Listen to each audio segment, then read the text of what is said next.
at the lilies, how they grow. They work not, they spin not. And yet I say unto you that Solomon in all his glory was not arrayed like one of these. If then God so clothed the grass, which is today in the field and tomorrow is cast into the oven, how much more will he clothe you, O ye of little faith? And seek not ye what ye shall eat or what ye shall drink, neither be ye of doubtful mind. This is our kingdom, a kingdom of righteousness. Praise the Lord. Praise ye the Lord. For all these things do the nations of the world seek after, and your Father knoweth that ye have need of these things. But rather seek ye the kingdom of God, and all these things shall be added unto you. Fear not, little flock, for it is your Father's good pleasure to give you the kingdom. Sell that ye have, and give alms. Provide yourselves bags which wax not old, a treasure in the heavens that faileth not, where no thief approacheth, neither moth corrupteth. For where your treasure is, there will your heart be also.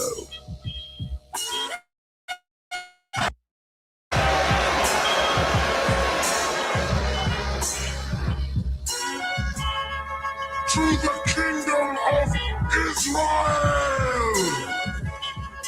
Yahweh Hashem, Yahushua, Yahweh Hashem, Yahushua, Yahweh Hashem, Yahushua, Yahweh Hashem, Yahushua. The election,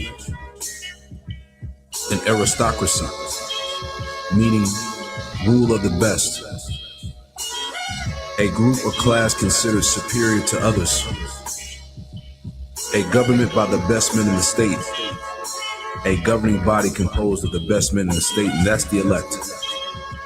We're about to have it all right? Psalms 37 and verse 11, and it reads, but the meek shall inherit the earth, and shall delight themselves in the abundance of peace.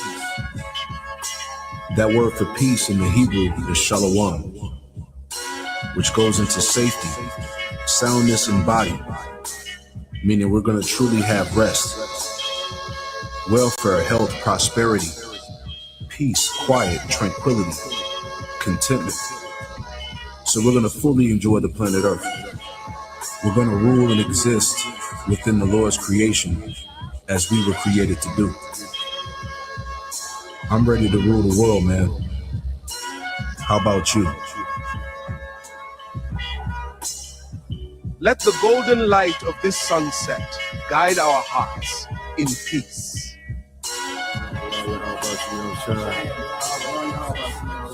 How about Shemel Shah? Barakatah Yahweh Shah. Barakatah Yahweh. Barakatah Yahweh. Barakatah Yahweh Shah. Fear not, little flock, for it is your Father's good pleasure to give you the kingdom. Sell that ye have, and give alms. Provide yourselves bags which wax not old, a treasure in the heavens that faileth not, where no thief approacheth, neither moth corrupteth. For where your treasure is, there will your heart be also.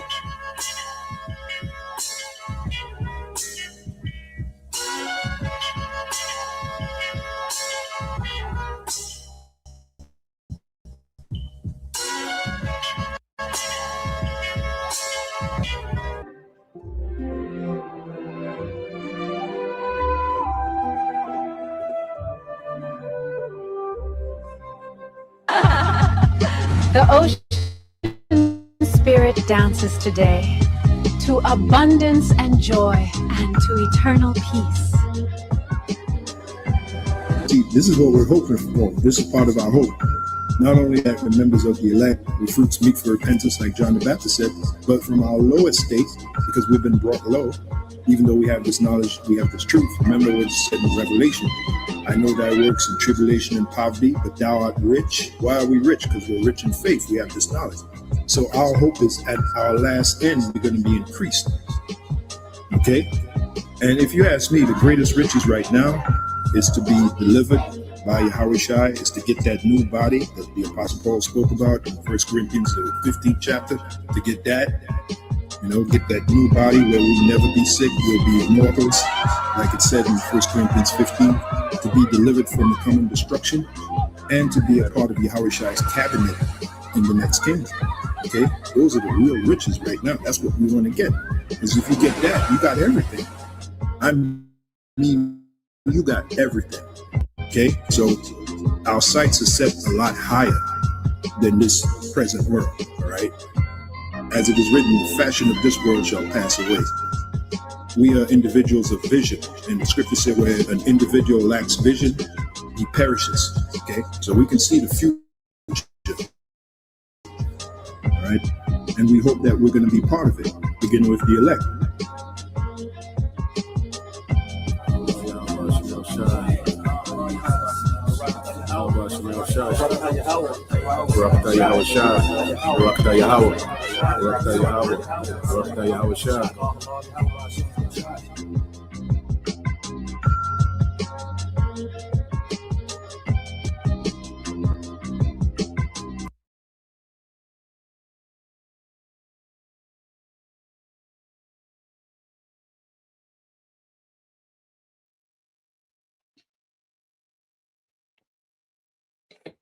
All right. Shalom. First and foremost, I would like to give all praise and glory unto Yahweh, Bahashem, Yahweh Shai, Bahashem, Makakodash, and double honors unto the apostles and the elders of GMS who rule well, teach well, being great examples towards younger brothers, and peace and blessings and salutation to the hopeful elect out there pushing his word in truth and in sincerity across the four winds in the name of Yahweh, Bahashem, Yahweh Shai, Bahashem, Makakodash, pushing to get up out of here. Shalom to the hopeful elect, the believers, the listeners who have came back to the obedience of the scriptures through faith in Yahweh by Shema Shah. All right, and I want to get into this morning, dealing with this morning news and prophecy, E is all in with his technocracy. Okay, Esau Edom, he's full steam ahead. And everything that we see happening is this devil pushing for his technocracy because this is his ambition, because within the technocracy, he has complete control and it's a system, an infrastructure in which he can play and imitate the Most High with technology, and that's his ambition. Okay, and as we see this man attempting to pull this off, we can already see this is going to be an epic failure. Okay, but still, in all, this man, all right, has to try to do this because that's his role in prophecy. Okay, so everything that we've been seeing happening, especially with these last few years, especially since, Trump has been in the White House, it's been all about technocracy, man. Everything that these devils have been doing, these last few years has been all about technocracy, okay? And it's getting to the point that they're going to have to enforce this thing, okay? They're going to have to bring this thing with force, all right? Because as you can see, there's a lot of non-compliance, with certain things that this devil is trying to implement. Okay, I said the digital ID thing they tried in Britain. Okay, they had to walk it down because they got a lot of non-compliance. Okay, the data center rollout, the people are showing up to these city halls, and so a few of them, that they're getting, counseled. Okay, so you got non-compliance. So this devil, he's in the position to where he's going to have to up the ante. Okay, he's going to have to bring, more crisis, all right, to weaken this non-compliance amongst the people, so he can continue forward. Now, I want to go here. I got a video to show how, these devils have this wicked ambition, okay, which is a script called a vain, a vain thing. You see, my brother want to post it, Psalms 2:1. This is the book of Job, chapter 9 and verse 24. It said, the earth is given into the hand of the wicked. He covered the faces of the judges thereof. If not, where and who is he? Now, when you go into this word given, all right, because one thing that the devil, he doesn't have the integrity to reverence a higher power. Okay, So when you go into the earth, it's given. Well, it was given by who? Well, Yahweh Bashim Al Shah. You see, a higher power, okay, has given Esau the permission to run the earth. All right, so you go into the Hebrew word Nathan, okay, which is to give. Okay, it says to bestow, to grant, to permit. Okay, and it also says to employ. So Esau has been permitted, has been granted, all right, permission to rule the earth by the Heavenly Father. He's been employed. Okay, you see? So this devil, with his, all right, permission to rule the earth, the Lord's giving the devil permission to rule the earth. And now we see what the devil is doing when he's running the earth to the ground. You see, he's running society. Okay, he's running people. He's running, the earth itself. The ecosystem, the plants. Okay, plant life, animal life. Okay, and this man is running everything to the ground in the attempt to try to play the Most High. Okay, with technology, man. So when you go, what's the results of Esau running the earth? Okay, well, the earth is becoming a goddamn hazard dump, man. You see, the earth is becoming unlivable, which shows that this man, he's not fit for rulership. Okay, here it is. This devil is trying to tap into immortality. Well, wait a minute. You're destroying the earth, trying to tap into immortality. What sense does that make? Okay, where the hell are you going to live at? You see, he's trying to tap into immortality with technology while destroying the earth. So, like, nigga, where are you going to live? Okay, you want to live forever, but you destroying the habitation. Okay, it says he covered the faces of the judges thereof. If not, where and who is he? Now, just to show, and we used to bring this out all the time, but say he covered the faces of the judges thereof. Well, let's show how the devil had done it. So you go here. What nation of people has done this? Okay, what nation of people on earth? All right, you got the false Messiah, this Jesus character.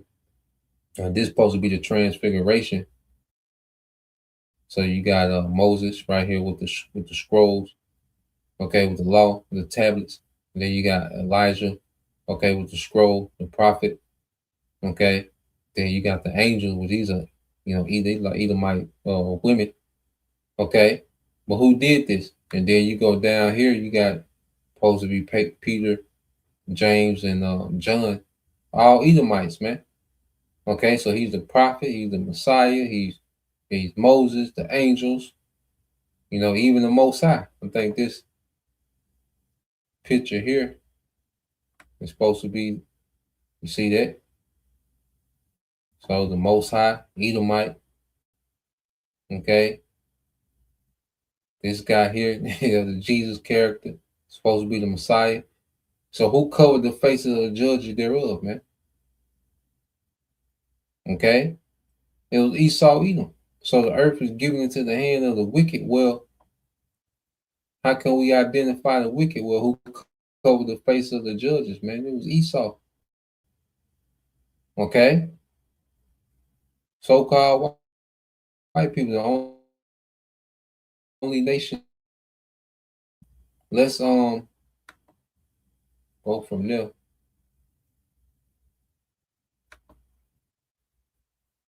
Let's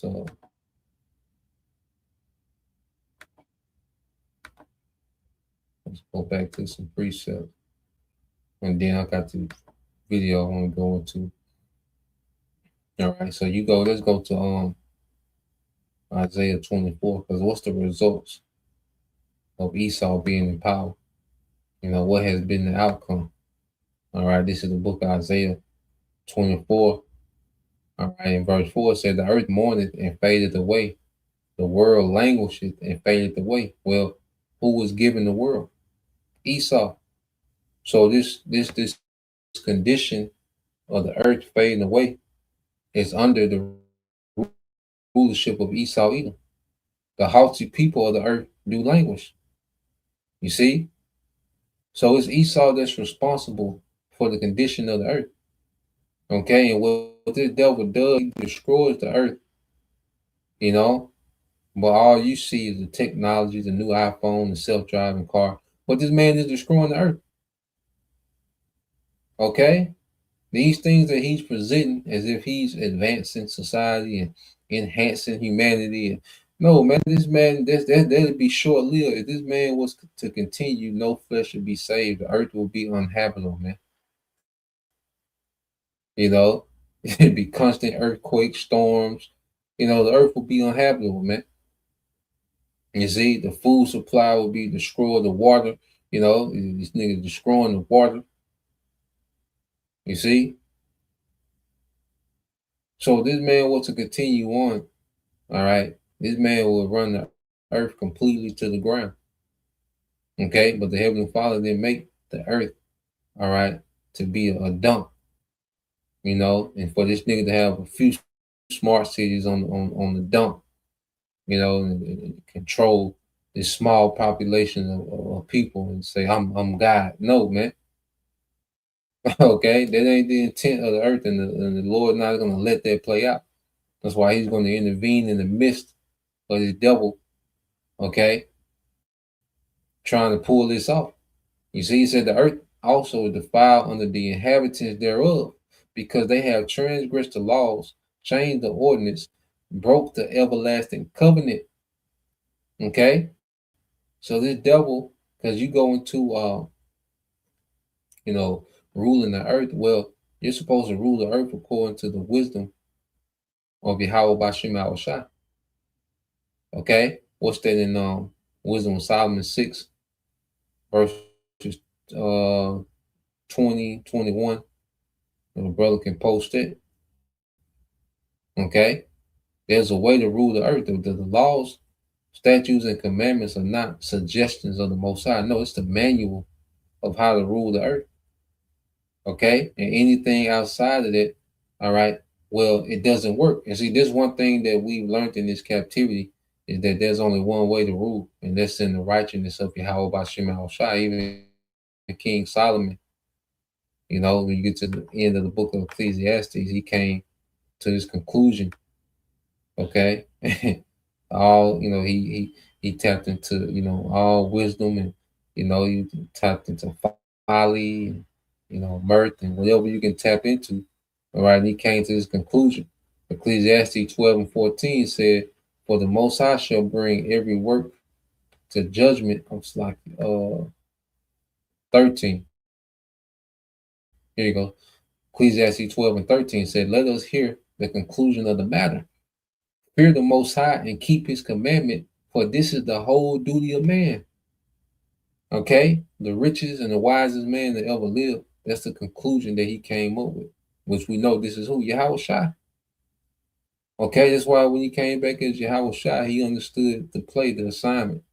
I'm gonna just obey the Father, you know, and in our kingdom, all right, we're gonna have those new bodies, and we're just gonna obey the Father and rule and manage the earth in righteousness forever, man.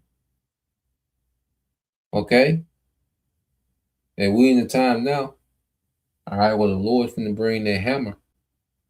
Ecclesiastes 12:14, "For the Most High shall bring every work to judgment." Okay, so what Esau is doing, his work is going to be brought to judgment, man. What he's trying to pull off in the earth and undermine the Most High, and has gathered these heathens to rebel, well, that's going to be brought into judgment. That's why all these heathens are going to captivity. Okay, because the governments of these heathens are in cahoots with the devil, with this new world order. Okay, now they're going to fight. They're going to go to war about it, but they all agree, okay, with this rebellion. It said with every secret thing, yeah. So this devil,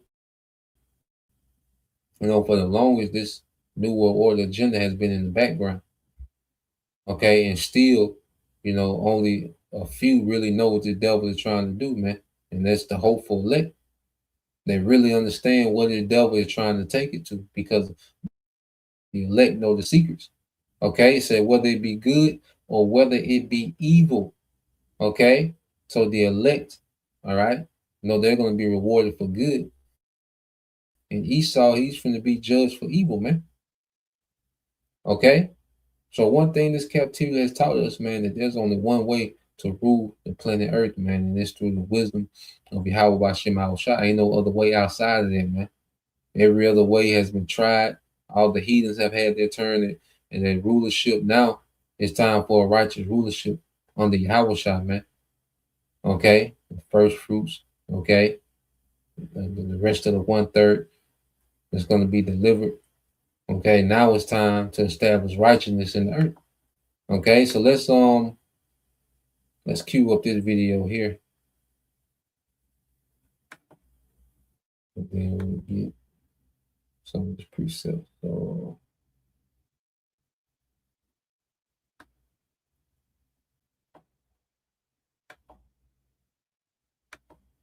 cue this up.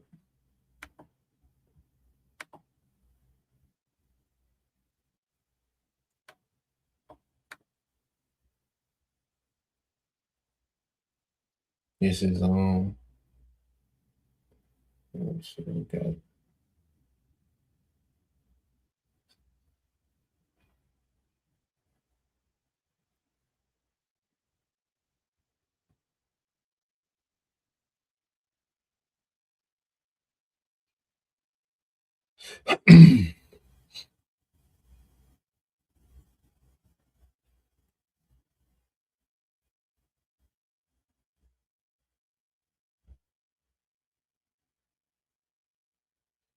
let's see where we at. So yeah, let's go here. This is Wisdom of Solomon 6 and 20 said, therefore, the desire of wisdom bring it to a kingdom. And it's a desire of the wisdom of Yahweh Bashem Shai. Okay, because Esau boasts in left hand wisdom, but that's not true wisdom. Okay, because left hand wisdom leads to death, confusion, okay, and a great fall. You see, but true wisdom forwards life eternally. You see, we're being laced with the wisdom that's going to forward life forever. Okay, and it's going to make us immortal. You see, this wisdom is making us immortal, man. Okay, through faith in Yahweh Bashem Shai. Wisdom of Solomon 6 and 21 says, if your delight be den in thrones and scepters, O ye kings of the people, honor wisdom that ye may reign forevermore. So the only way to reign forever is to honor true wisdom. That's the wisdom of Yahweh Bashem Shai, man. Okay? That's the only way to reign forevermore is to honor the true wisdom of Yahweh Bashem Shai. Okay? Nothing outside there is going to work. Okay? It's been tested. It's been tried. We got the data. Okay? Everything else fails. There's only one way to rule the earth, and that's the righteousness of Yahweh Bashem Shai. Okay?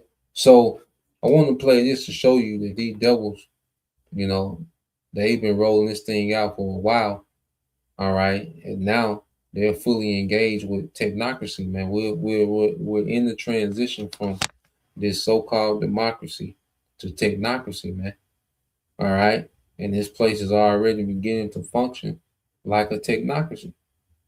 Okay. And Trump was just put in office to be that bridge that these technocrats walk over. Okay. And get full control, okay, over the US government. You see? And ultimately the global, all right, and turn this thing to a global government. So let's play this. I have been researching one of the weirdest stories that I've ever looked into.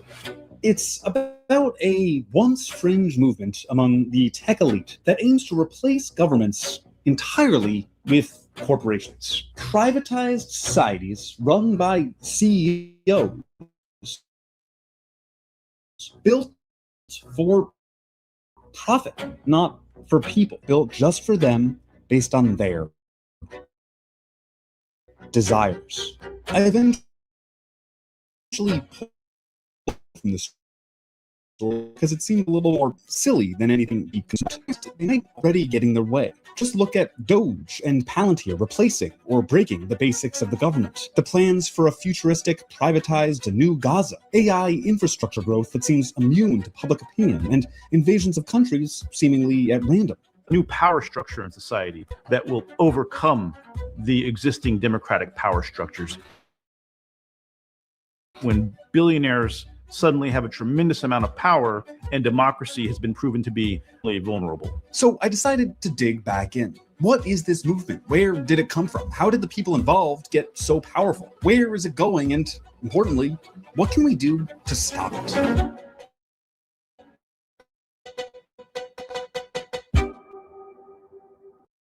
Yeah, fair use, fair use. This is all fair use, not making any monetary gains for educational purposes only. Fair use.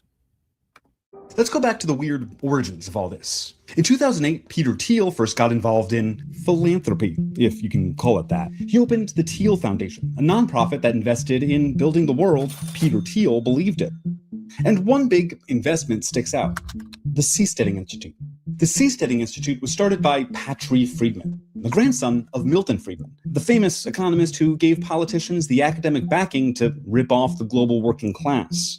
The goal of TSI was to build self-sustaining societies at sea, ruled by new governments on newly constructed land. This was particularly appealing to libertarians who wanted to escape the constraints of modern governance. The question of whether seasteading is desirable or possible, in my mind, is not even relevant. It is absolutely necessary. Peter Thiel provided the seed money for this project and set up TSI with some office space in a conference room in the Palantir office. He also hooked Friedman up with one of the co-founders, Joe Lonsdale. We're the guys who create institutions that are changing the world, and we've changed a lot of industries so far here in Silicon Valley, but we haven't been able to change the government. That's a pretty hard one. Yeah, so he said they haven't been able to change the government. Okay, certain regulation. That's why, Trump whole presidency is all about deregulating governments, and getting rid of all the red tape, that prevents technocracy from rolling out. Okay. And the government is fully bought and paid for at this time. Okay, you had a few, government officials that, will try to uphold, certain, so-called democracy. Okay, so-called regulations, but now these things have been completely moved. The guardrails of democracy, have completely been removed and being dismantled. Okay, and this guy Peter Thiel. These guys are just because it's all part of one system, but they use these different mascots, so you can look at it as a bunch of different parts, and you don't see how the system works together. So you have the Peter Thiel over here, the Elon Musk over here, the Sam Altman over here, all right, the whoever, Larry Ellison over here. So you're thinking that these are a lot of different corporations, but they're all part, all right, of the same thing, which is a technocracy. They all work together for technocracy, man. Okay, for this new government that's rolling out. Okay, so you look at them and building individual. You look at them as building individual entities. Well, no, they're building the same. All right, they're building infrastructure for the same, all right, agenda, which is the technocracy, man.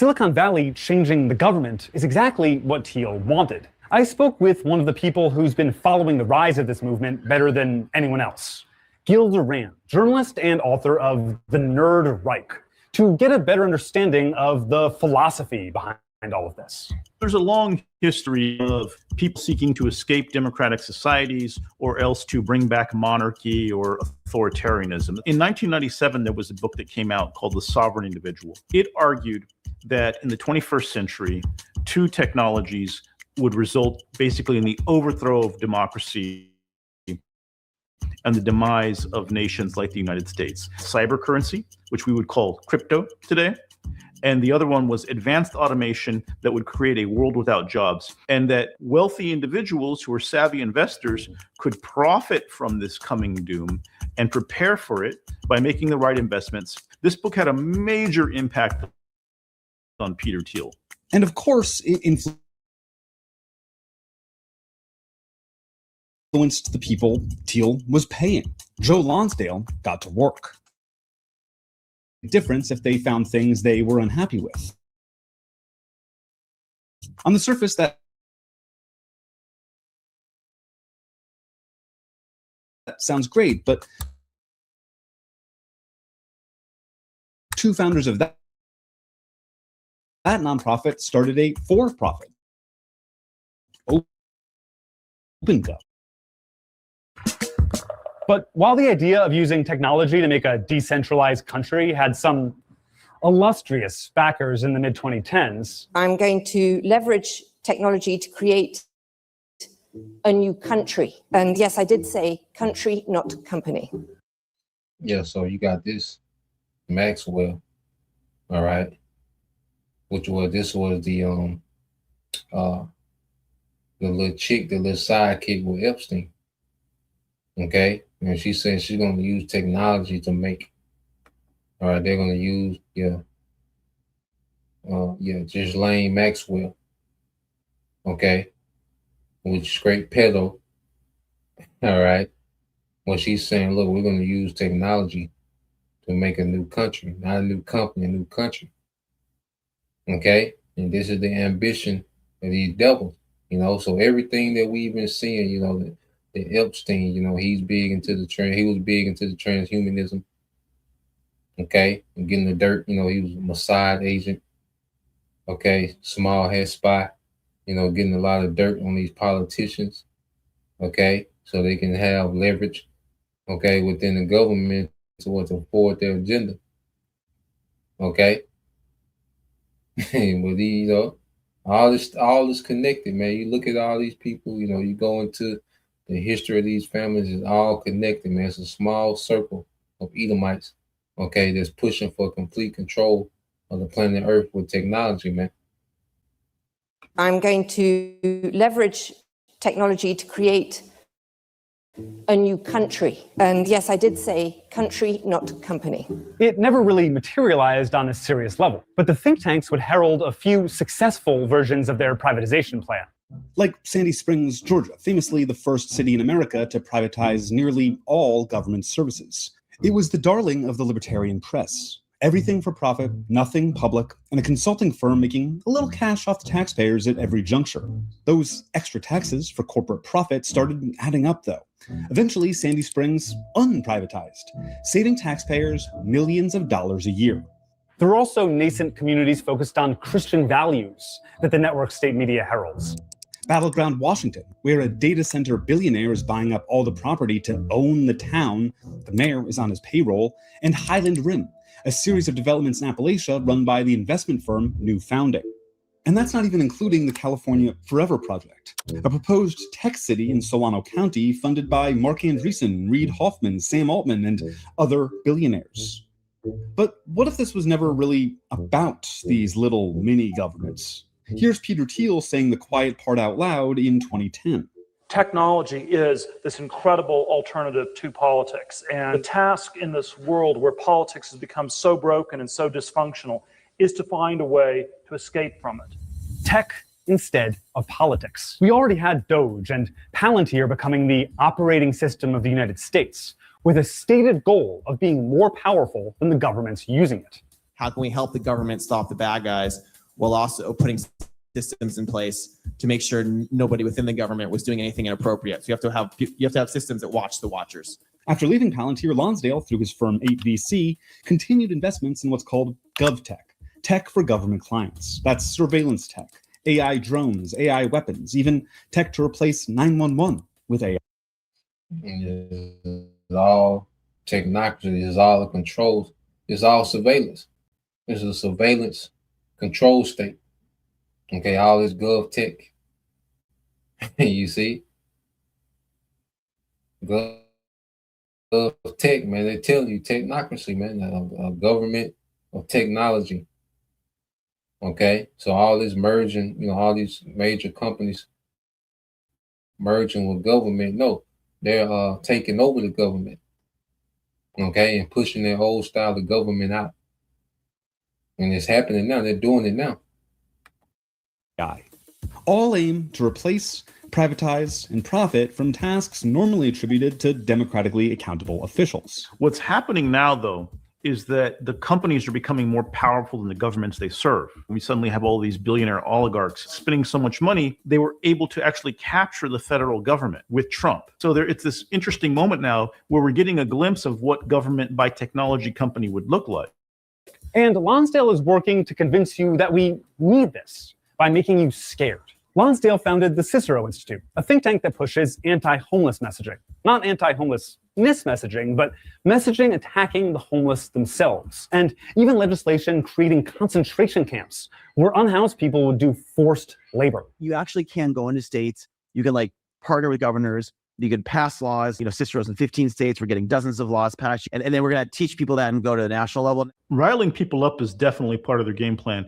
That's what we saw in the San Francisco recalls. San Francisco had a spike in crime during the pandemic, but so did almost every big city in the United States. Only in San Francisco, which has extremely low crime rates compared to most cities in red states, did they create this massive panic using social media and doom influencers to convince everybody that everything was worse than it had ever been. And as Lonsdale got into nonprofits and think tanks, Patrice Friedman, remember him, Milton Friedman's grandson, started his own VC firm with backing from Peter Thiel called Pronomos Capital, existing entirely for investing in privatized governments. In Honduras, Pronomos invested in the first government run entirely by a for-profit corporation, Prospera. Prospera is this little enclave on the island of Roatan in Honduras that claims to be its own little charter city that was funded by American venture capitalists and has been touted as the flagship project of the network state movement. But the real flagship project is something bigger: the entire United States government. It shows in policy. Remember the whole thing about taking over Greenland? That idea emerged and was celebrated by the people we've been talking about.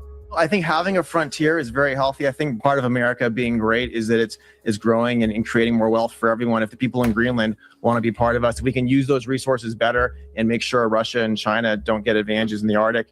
The Freedom City as a name didn't really gain momentum, but the idea is there. And the influence in the administration is clear. Joe Lonsdale helped staff up the Trump administration, and just recently accompanied administration officials to the Philippines to christen a new regulatory zone. Just last week, we signed a historic deal with the Philippines, 4,000 acres right next to Subic Bay, where we're going to build a first of its kind AI native industrial park. I was there for a day in the Philippines with everyone. They're excited what you guys are doing. That sounds a lot like a startup city. They've also embedded themselves with the rest of the right-wing movement.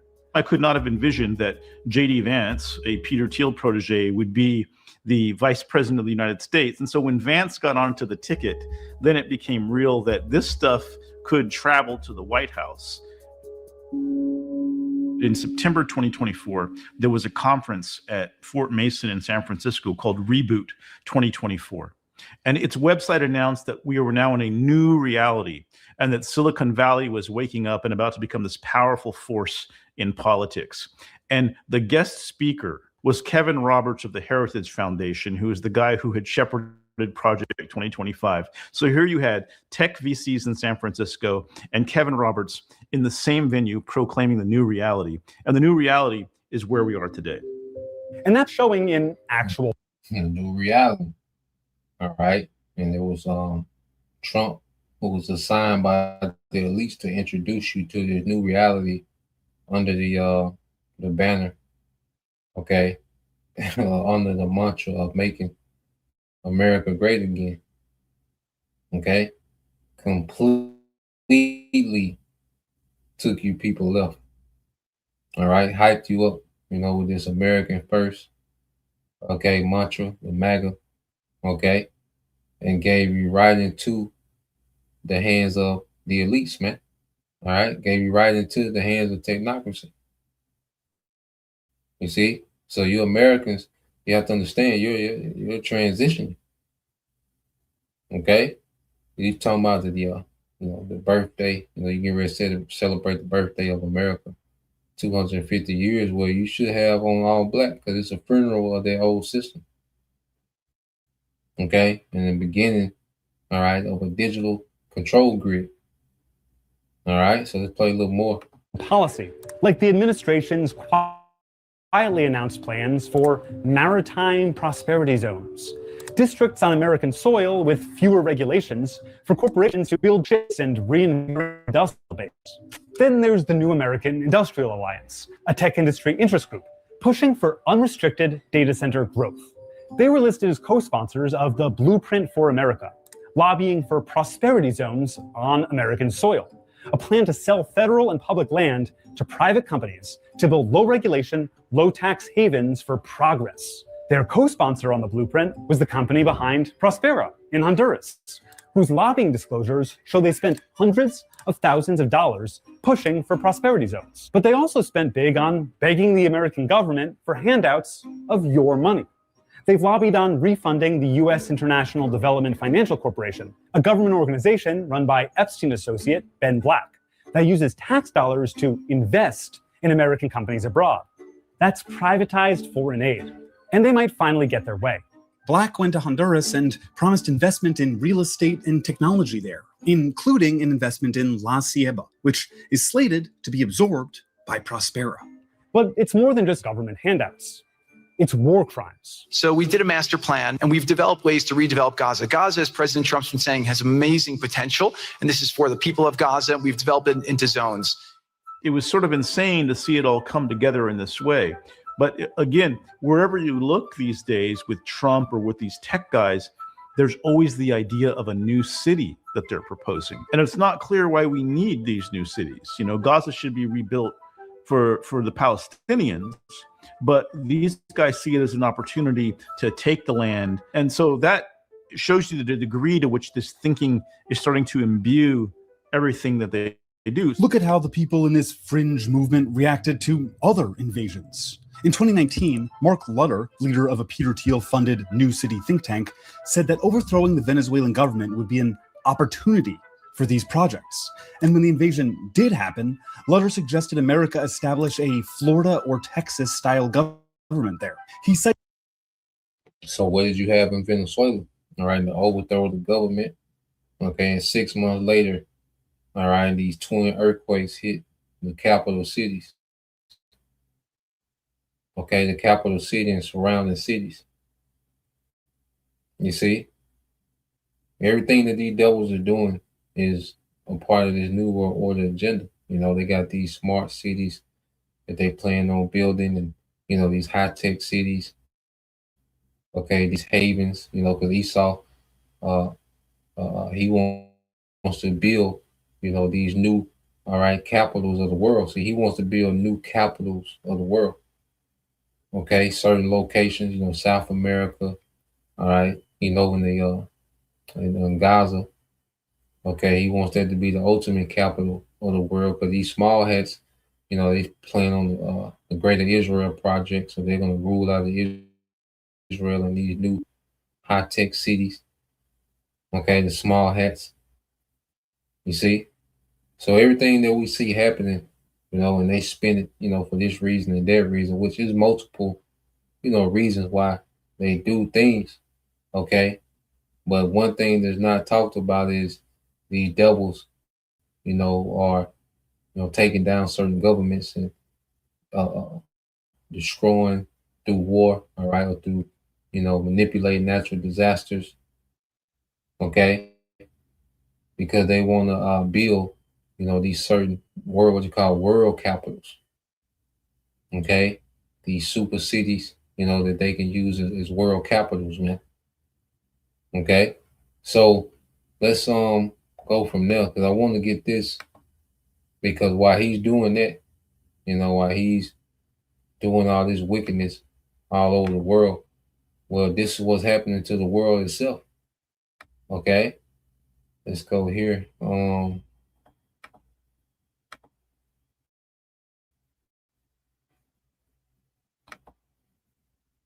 let's get this precept the brother got.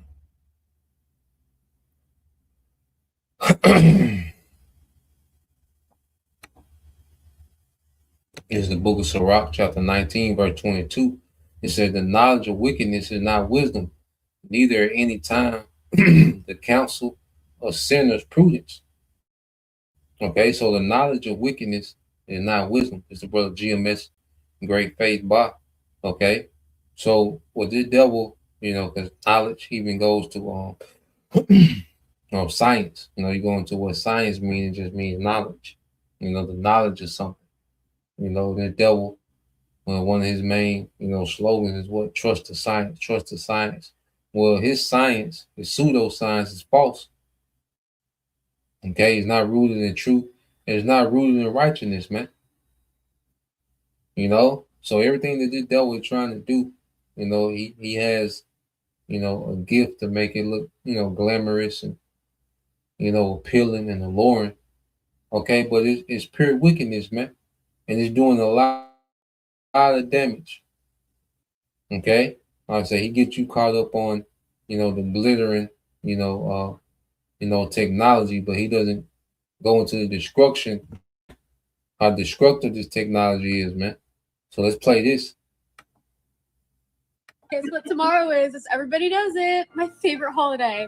Water restrictions. We have now officially entered our global bankruptcy era for clean drinking water. For much of the world, normal is gone. That's right. Welcome to the Western water crisis. And buckle up, because the water infrastructure in the southwestern United States is on the brink of an absolute catastrophe. Cities are telling residents to cut their water usage. Farmers are abandoning their crops, and local officials are asking how much water is left. El Nino has officially arrived. Just look how dry the soil is. It's likely to bring worldwide impacts. Floods in South America, to drought of wildfires in Australia, as well as chaos to the weather in other countries. These AI data sets that are now popping up all across the country. I have a jar right here.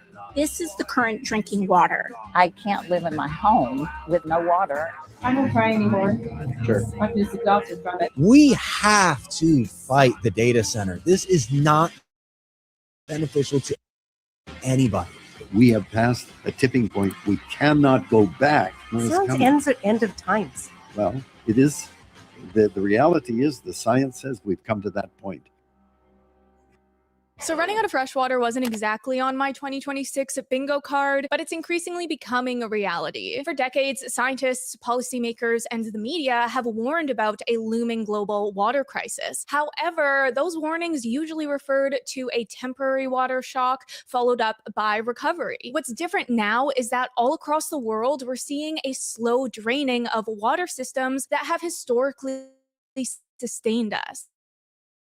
Meaning that this isn't just some distant speculative threat, but something that's actively playing out in real hundreds. More than half the world's large lakes have shrunk, and now nearly 75% of countries are classified as water insecure or critically water insecure. So what exactly makes 2026 different? Well, to start, this year is forecasted to likely be the hottest year on record when we're already dealing with droughts internationally. At the same time, the tech industry is moving forward with data center infrastructure at breakneck speeds, depleting water levels on a local level as well. And listen, if you still don't believe me, the fact that where I live, affectionately called Vancouver, is worried about water should be telling you something. So that's what we're going to dive into today, pun intended, how we're living on borrowed time and borrowed water, and where all the water has gone.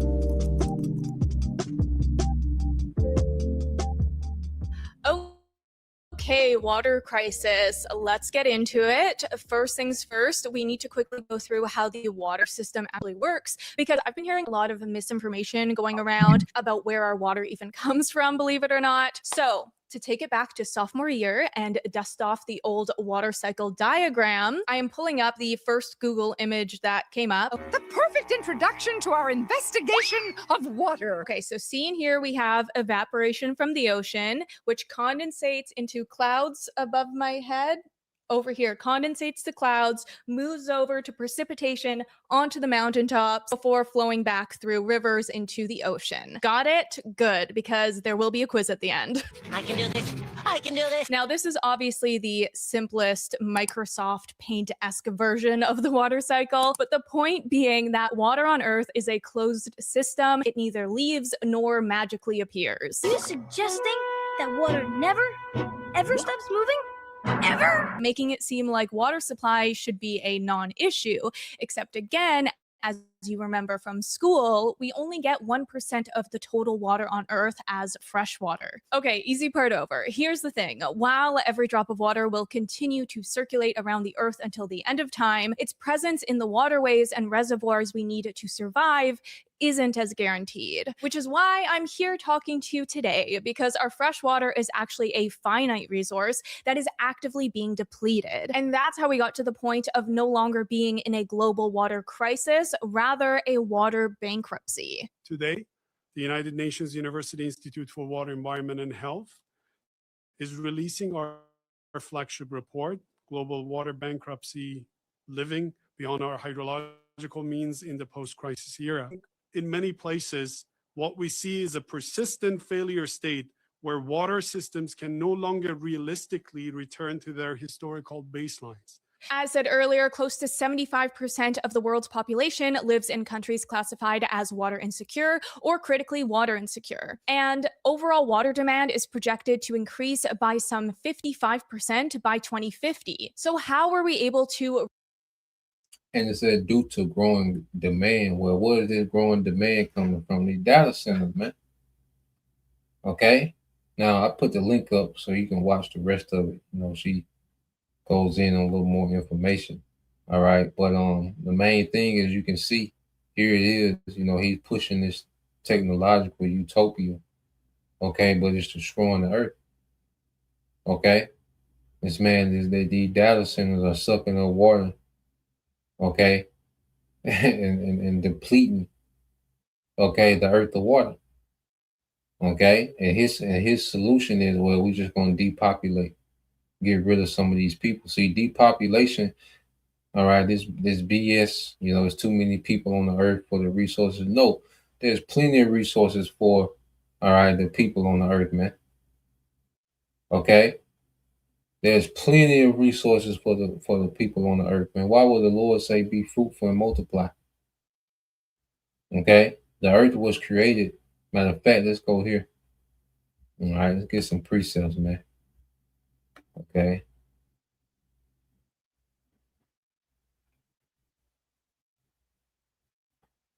Let's go here.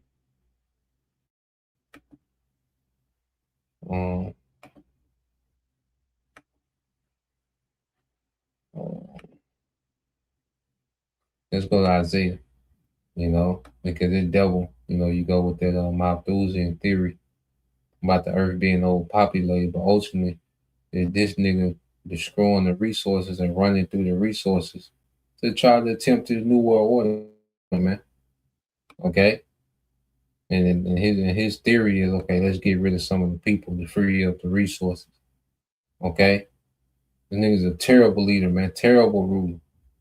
Okay? Now, when you go here, it says, matter of fact, I'm going to start here. Isaiah 45:17 says, they shall be ashamed and also confounded, all of them, and this is the heathen. They shall go to confusion together. Yeah, so we're getting ready to see Esau and these heathens be embarrassed, man. Okay, for what they're trying to pull off. They're going to be ashamed and confounded. Okay, and when Yahushua returns and destroys their militaries, deliver his elect. Okay, and when the elect come out those chariots, you know, to rule the earth and gather these heathens into captivity, man, it's going to be a shame on these heathens, man, for what they attempted to do. Okay, and it says all of them, they shall go to confusion together that are makers of idols. But Israel shall be saved in the Lord, Yahweh Bashem al-Shah, with an everlasting salvation. Ye shall not be ashamed, nor confounded, world without end. You see, which is an age. All right, so there's a deliverance for Israel, there's salvation, and then, all right, we're going to come out those chariots, man. That's going to be the beginning of the age of Israel forever, an age without end. Okay, a rulership without end. Okay, now this is the point. For thus said the Lord Yahweh Bashem al-Shah that created the heavens, the Most High himself that formed the earth and made it. He hath established it. He created it not in vain. He formed it to be inhabited. I am the Lord Yahweh by Shema Shai, and there is none else, man. So the Lord created the earth to be inhabited forever, man. Okay? But this devil, all right, with his wickedness, okay, he's destroying the earth. Okay? Because what? He's an unfit ruler. You see? And you have, the Lord also, causing, less rain, drought season. The devil, he tampers with things. But ultimately, the Lord is orchestrating, all right, the perfect disaster in the earth, man. The Lord is orchestrating the perfect disaster in the earth. You see? So, yeah, we'll leave it there, So Lord will, you brothers, all right, and you few sisters edified. Once again, want to give all praise and the glory unto Yahweh Bahashem, Yahweh Shah Bahashem Rakakadash, and double honors unto the apostles and the elders of GMS who rule well, teach well, being great examples to his younger brothers. And peace and blessings, salutations to the whole Philip. Shalom.